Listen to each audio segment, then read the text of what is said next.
In today's tutorial, I'm going to show you how to create an epic on Jira website. So first of all, of course, you would like to go and open the browser that you're going to use to follow this tutorial steps with. So of course, here in my case, I'm actually using Brave, but of course, in your case, you can use any other browser such as Google Chrome, Opera, Microsoft Edge, Firefox, or any other browser could be possibly working for you. Then just go here to the URL and type Jira and hit the enter button. So of course, from here, you would like to ignore first of all this advertisement website and scroll down until you find this Jira, which is atlassian.com. Just go and click on that. So as you can see, that will actually be your home or your main screen, and from here you would like first of all to log in into your account. But if you don't have an account, don't panic or anything, just go and create your account.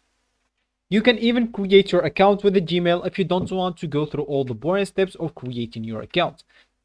So let's say, as an example, you already create your account, or you already log into your account after creating your account, or if you already have an account.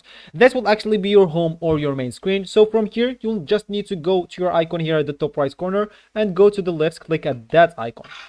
So from here, just go and click add Jira software. And as you can see, that will actually take you into this.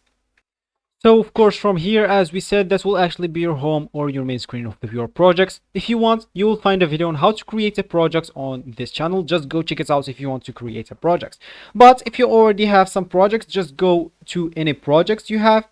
And from here, if you want to create an epic, just go and click add the roadmap right here.